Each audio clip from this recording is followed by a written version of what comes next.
Hello everyone and welcome to Prodigal Overland. My name's Brad and let me be the first to welcome you if you're new to this channel. Today we're going to start the first of a 4-part series designed to get newbies from on pavement to the off-road. So if you're new to overlanding or looking to get into that, new to off-roading, this video series is for you. Stick around, we're going to have a lot of fun today. Today we're going to go over some basics of must-haves. What do you absolutely need to get started? And we're gonna start there and get you pointed in the right direction.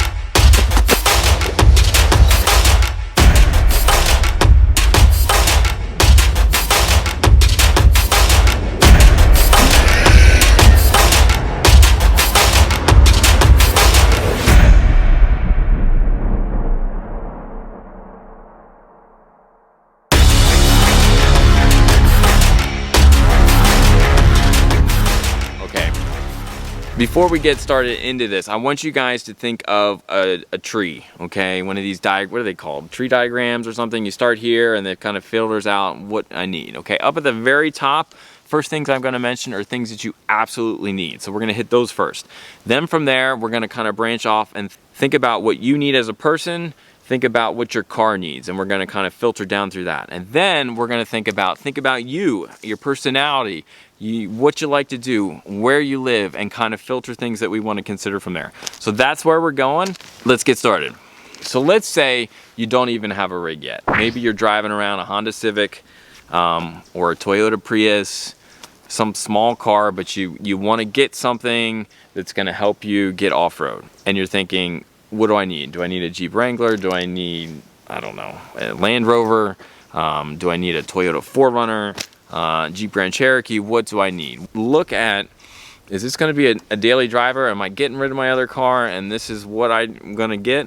Then you need to consider on-road and off-road, right? Think of the whole picture. You don't necessarily want to be running out in just a tricked out off-road rig and commuting every day to work, okay? But, you know, is this going to be just a strictly off-road rig?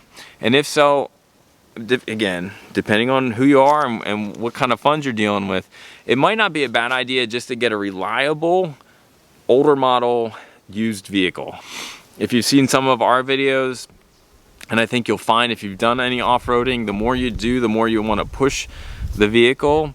And so to get a brand new something and then just crush it and pound it, maybe, I mean, you're gonna accrue other expenses and maybe repairs and that sort of thing. So what we did was we got a used Jeep Grand Cherokee that was 2 years back from when we bought it.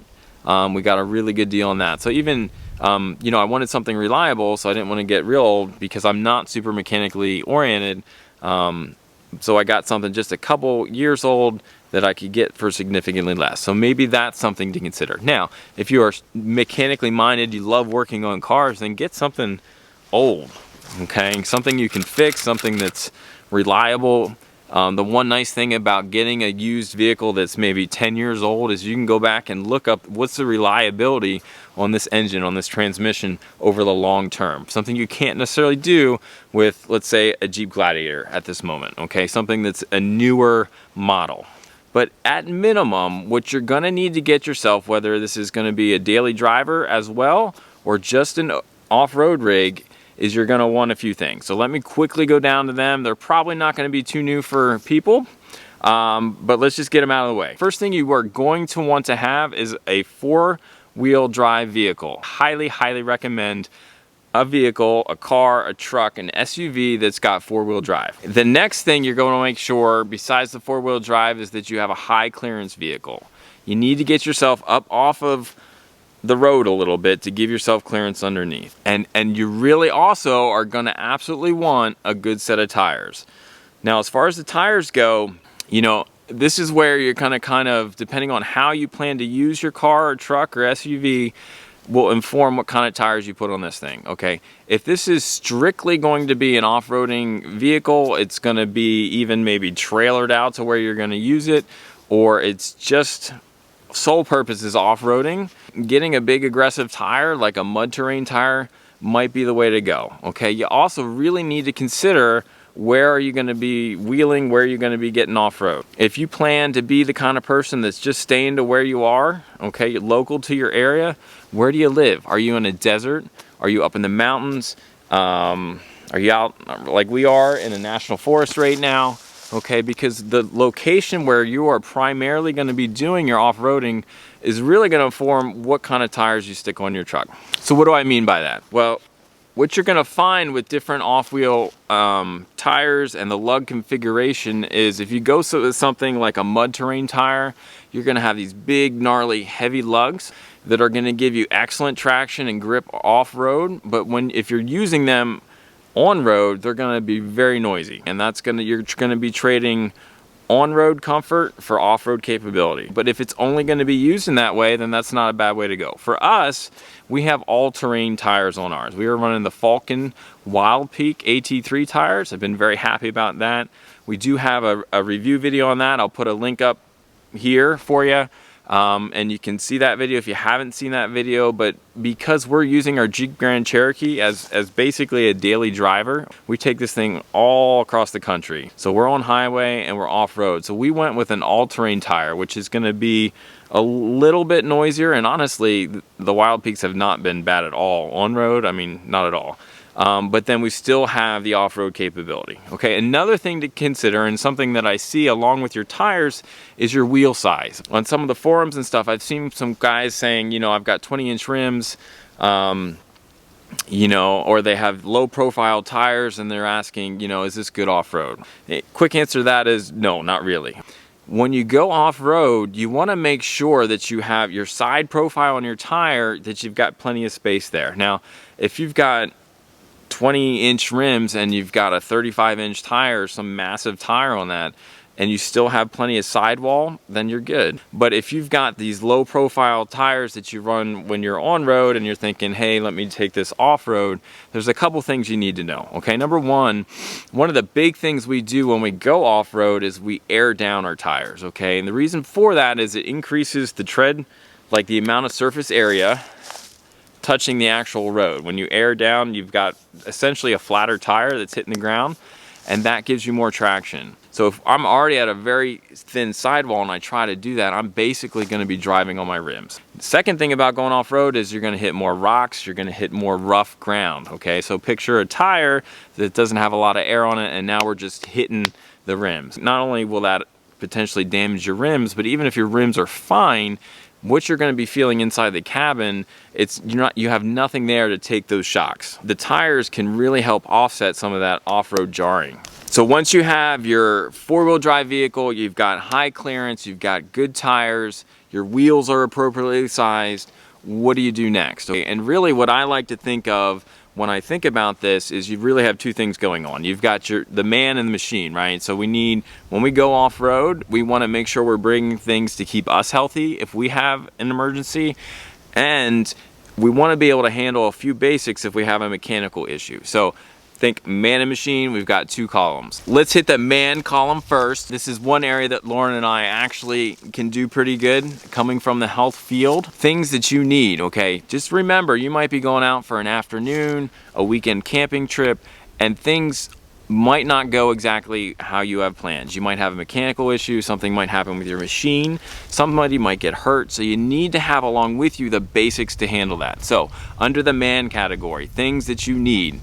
Plenty of snacks and food, okay? Bring more than you think you're gonna need. So even if you only are going to hit the trails in the afternoon, make sure you got plenty of food and plenty of water for everyone in there. We travel with our dogs often, and so we have to bring even extra water to make sure we have for the dog. Along with that, what seasonally, what are you in? You know, when we were out in the desert, the temps would be nice and warm during the day, but at night they would plummet, okay? And so if you're in an area that's got lots of temperature changes or it's just really cold all the time, you want to make sure that you have some sort of blankets or something that you could use, plenty of layers, that if you get stuck somewhere, you've got what you need. When you're going out, think to yourself, what if stuff went really bad, which we don't want it to, but if things went bad, what would I need to get me past a couple days? So like water, food, shelter, right? I mean, that's what you want to think. So you want to make sure you have those things. On to the machines, okay? So what does your car need? Basic things. Needs a full tank of gas, right? Make sure you fuel up before you go out. Check your tire pressure. Often when we're going out off-road, we have an air compressor with us so that we can air down our tires and then have a softer ride, and then obviously then you would want something to put air back in the tires, okay? I did do a review on our air compressor and the mistakes I made when buying an air compressor. I can put a link for that up there, but you want to have a way that if you lost air that you can fix that. You want a spare tire. We have a full size spare tire in the back. At minimum, I mean, for me, I want to back up, but at minimum you want a tire repair kit. If you poke a hole in something, can you plug that? Can you get yourself to where you need to be? So gas and tires, and then basically you want to also think if there was a minor mechanical issue, okay? And this really is going to depend on how mechanically oriented you are. You want to have the ability to pull out a set of wrenches and kind of fix things as you need to. If you are the kind of guy that's been tearing cars apart and putting them back together your whole life, then make sure you have the tools that you would need to address something. I'm not that guy, okay? So I'm gonna bring a basic set to make sure that if, you know, I need to tighten something down, if I need maybe some zip ties, if I lose a line, I need to put things back. Some basics just to kind of get you, even if you have to limp back to the real world, that you can do that.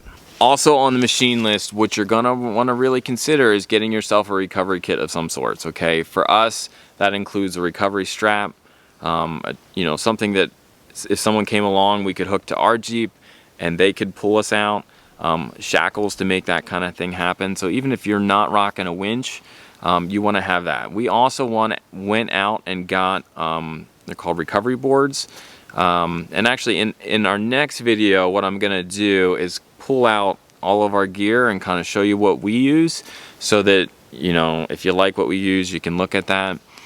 We got the I think they're X-Bull recovery tracks. Not too thrilled with them. We had one crack down the middle. I can still use it, but it's certainly lost its structural integrity as far as using it like a ramp or something like that. But some sort of board that you can get under your tires that'll help give you some traction. Now we only have 2. I guess you could maybe get 4. My sense with that is if you can't get somewhere with the 2, then maybe 4 is probably not gonna help a bunch. I've also seen where there's, and I'll have to look up the name of it and put it here in the video, but a strap that goes around your wheel that's kind of got a big block on it that as you turn your tire, it kind of claws into the ground and gives you some extra traction. We haven't tried them. I'd love to hear if people have that and have tried that, how it's worked out for you. So feel free to put comments below. But to me, that looks like a really good idea as well. So again, under the machine list, once you got the full tank of gas, some basic tools, you definitely want some way, if you get stuck, that you can get yourself out or have someone come along and help you out. Something you want to have and hope you never have to use would be a fire extinguisher. You want to make sure you've got a fire extinguisher with you in case your engine overheats or you have some sort of mechanical issue that starts a fire, that you can quickly address that, okay? You really, when you want to kind of think, when you do these things, worst case scenario, but not like over the top, but just like the basics, you know, things. I always think to myself, you know, would I rather pay, as far as let's say the recovery stuff, would I rather pay some money up front so that I can get myself out of junk, or have to pay a couple $1,000s if I'm in some random, I mean, some of these places we go, when we were out in Big Bend, I mean, they told us straight up, like, if you break down out here, it's gonna be several $1,000s for someone to come get you. So you really wanna make sure that when you're getting out, you kind of weigh those things. So, like I said, fire extinguisher, recovery kit, plenty of fuel, basic tool set. That's your mechanical list. Last thing on the must-have list, for me anyway, is communication. You need to make sure that you've got some way to get a signal out, whether that's a CB radio in your car that you can be communicating with others in the area, a radio. We have a Garmin InReach that we use, which is actually a satellite communicator, because often we are out kind of by ourselves in different places.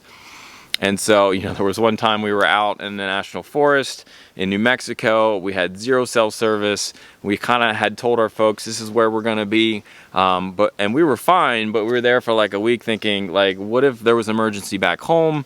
What if something happened to us? The nearest place to get a cell signal was 30 minutes away, and so we were just really uncomfortable with the fact that we didn't have any way to get an emergency signal out. So one of the things we went ahead and did was get a satellite communicator that, so long as I have a clear shot to the sky, okay, I can get a message out. Okay, so you really want to make sure, whether it's that, I mean, they're not super cheap, those things, but some way that you're not just relying on your cell phone, because you very easily could be someplace where you don't have a cell signal. And that is kind of the main things that I would put under, if you go off-road, you want to have these things. Now, where we go from here would be, y'all need to think about yourself. Take a minute, do your self-inventory, think to yourself. A good question to ask is, how risk adverse am I? What do I mean by that? How much do I like to push the envelope? I tend to push it, maybe, I wouldn't put myself extreme. I know there's people that go a lot further than me, but I like to see, hey, is this gonna work out? And so because of that, I would be more willing to put myself and maybe the Jeep in some situations, not crazy. I think I've convinced my wife that not like where we could die, but that, you know, hey, we might get stuck, okay? And so if you're that kind of person, you just want to know that ahead of time so that you're preparing yourself for those kinds of things. Things that we've done on top of the basics is added a lot of protection to the Jeep. So I've got a lot of armor, skid plating on the bottom, up front, so that if we take some hits, not if, but when we take hits, we've got the protection there so that I'm not trashing my vehicle. Another thing we did recently was install a winch. And so we now have a winch up front. That was something I didn't think I would need. Based on where we had been, we'd been in the desert, we've been in the mountains, and never felt like I needed a winch, okay? And now we're in northern Michigan, so we're out in the forest, national forest. There's lots of mud and muck, and it didn't take us long, not by accident, but just it didn't take us long because we were pushing things to get ourselves stuck. And fortunately, we had a buddy to help pull us out, but because of that and where I know we're gonna be, we decided to put a winch up front. So like I said, you wanna think about yourself, but also where do you live, where are you going to go? Is this just a weekend hobby where you're gonna be mostly around your area? You know, if you're in the Southwest, you know, putting a snorkel on your Jeep is probably not that high, okay? If you're in a dry, arid condition, maybe that's not high on a priority list. If you live in a national forest, we're gonna be heading up here into Drummond Island here in a couple weeks. From what I can see about that and have read, there's lots of water crossings. It's kind of a marshy, thick area, okay? If I was living in that area and I would love to do water crossings, maybe I would look at things to give myself more water fording abilities. But if you're out in the mountains, maybe you don't need that kind of thing. So think again, how often am I gonna be doing this? When am I gonna be doing this? And what do I really need? So along with this, you know, before we really got out and got moving and I was watching, you know, the YouTube channels, watching Trail Recon and maybe Lifestyle Overland and some of these channels and seeing all the gear that they have and thinking, oh man, look at that snorkel, I definitely need a snorkel. Or look at that winch, definitely need a winch. And it's easy, you know, I mean, maybe if you've got unlimited funds, then knock yourself out. But a lot of people don't have that, okay? What I would highly suggest is get the things that we said we need, okay? Do that. And then get started, and then you're gonna find out pretty quickly the things that you want or that you feel like you need. But I think some people, what they do is they get the rig and they just, I need all this, and they get it all up front, and then might later come to find, I didn't really need that. And this stuff isn't super cheap, a lot of it, and so I mean, personally, I would suggest that you start slow and kind of work yourself into it. You really wanna focus on, where am I going? How often am I going? What's my budget and what do I need? This was the first in a 4-part series, okay? The next video, what we're gonna do is kind of pull out some of my stuff, show you what I like, show you that cracked board that didn't hold up, I'm gonna show you our Garmin in reach, I'll show you our tires, our winch, that kind of thing, to kind of start pulling some of our gear out and show you what we use. Again, not that we have years of experience in this, but we've got lots of miles, and so we've got lots of miles and lots of different locations. So I do think we can be a bit of a resource there. So that'll be the second video, and then we'll start looking at how do you know where to go. So how do you find that location? How do you find people to go with? That kind of thing. So I hope you guys stick around. Go ahead and hit that subscribe button. We should have it floating in the corner if you've not done that yet. Hit that bell if you want to be notified when these videos are coming out. We try to get them out at least weekly. So anyway, I hope you guys are having a great day. Thank you so much for your time, and we'll see you real soon.